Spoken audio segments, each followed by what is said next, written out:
you probably use something under the Stack Exchange banner. If you're a developer, you probably use something like Stack Overflow. If you're a system admin, maybe you use Superuser, Server Fault, or one of the other various Linux-focused sites. And if you study English linguistics, maybe use something like English Stack Exchange. And there are tons of other sites under this banner for various different topics, from things like art to game development to racing and all of this fun stuff. But Stack Overflow is by far the biggest of these sites. And yesterday, all of that collapsed for what was supposed to be a 1 hour maintenance. Now, the site said 1 hour maintenance, and there were no updates on the Stack Updates Twitter page, which is supposed to update people if, the maintenance goes on longer than it's supposed to, or if there's any issues with the service, anything like that. That service was completely silent, and the maintenance actually lasted for about 5 or so hours, depending on which region you were in. In Australia, I couldn't get on there for about 5 hours. For some people, it came back on in about 3 or so. That update account I mentioned called Stack Updates is by far the most useless update account I have ever seen. They have had actual long-term outages before, and that account has been absolutely silent. So don't take anything it says, or the lack of it saying anything, as something serious. Now, I could spend this entire video just memeing on modern developers saying, oh, they're all terrible developers, they're all terrible soy devs, they should all just learn how to read the documentation, and the documentation is the only legitimate form of information about a language. Anything else is just inferior, and it makes you a bad dev if you go and use it. But I'm sure that some of you guys are gonna go and cover that in the comments anyway. But if we're being honest with ourselves, Stack Overflow is an incredibly useful resource.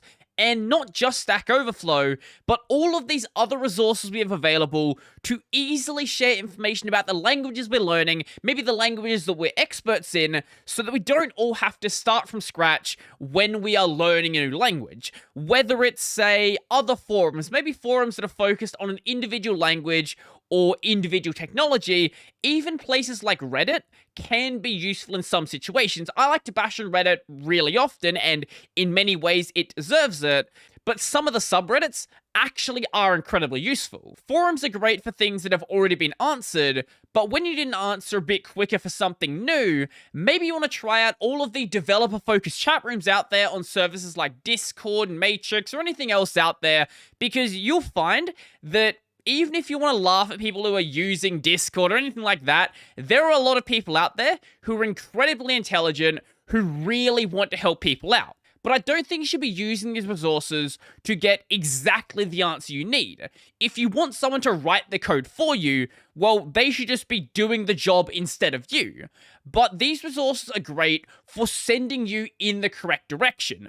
Because in the example of this documentation, if I say that I want to know how to do something like XML parsing, for example, if you just throw the Python documentation at me, I'm going to have no idea where I need to look. But if I instead ask someone and they said, oh, maybe try out the element tree module, that gives me a much better focus on what I actually need to read.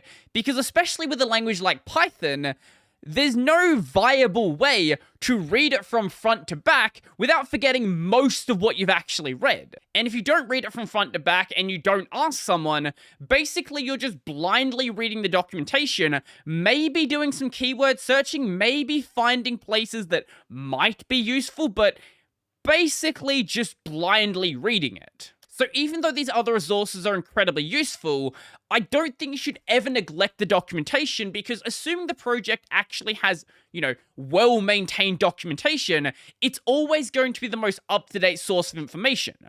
But I'm really sick of seeing people pretend like they're living in the 80s, they're living in the 70s, and everybody has to learn how to program and use only the resources that are available to the people that were there. You don't have to do that. It's much, much easier to learn how to program than it ever was before. With that being the case, most people are basically just joking about the situation, like, oh, I guess Stack Overflow is down, I can't do my work, so I guess I better go home. How are the Stack Overflow devs supposed to fix Stack Overflow while Stack Overflow is down? That was all fun and games. There were some people I saw on Twitter who seemed to be genuinely annoyed and genuinely bothered by the fact that Stack Overflow is down. Like, how dare these sites go down?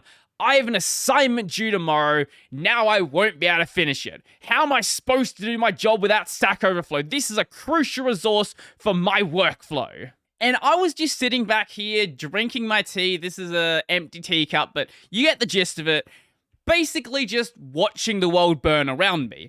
And on the flip side of that, some people were even trying to calm the flames, providing solutions for those people that, for whatever reason, seem to need them.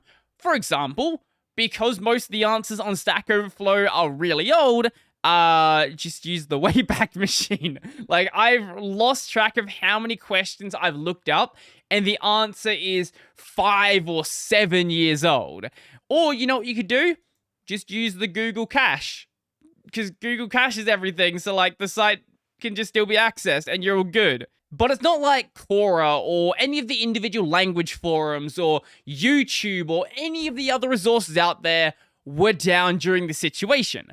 It's not like you were left alone and you were forced to read the documentation. You could have gone anywhere else. Sure, Stack Overflow might be the biggest resource and in many ways might be the most helpful, but it's not like you're stuck just because one resource can't be accessed. Now, I can't speak for every single developer out there, but when it comes to my education, my time going through university, if this is consistent across other schools, this might explain why some people are so attached to services like Stack Overflow, whatever their favorite service actually is.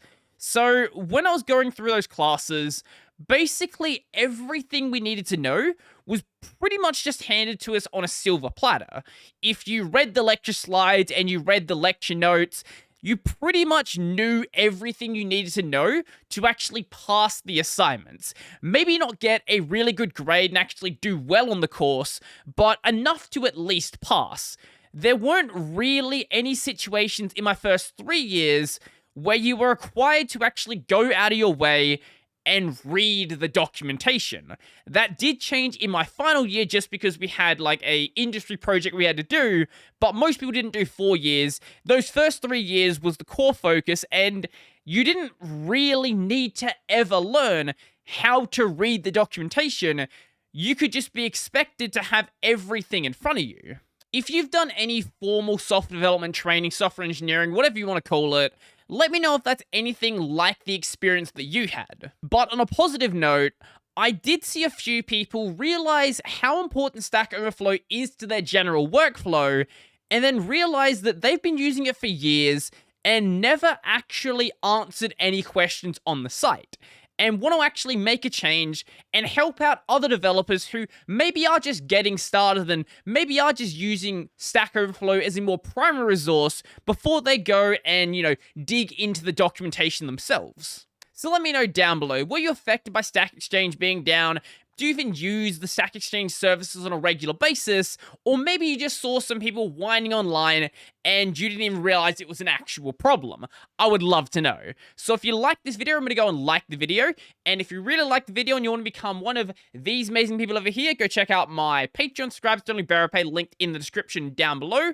I've got a podcast called Tech of a Tea. I've got a gaming channel called Brodie Robertson Plays. That's going to be it for me, so I'm out.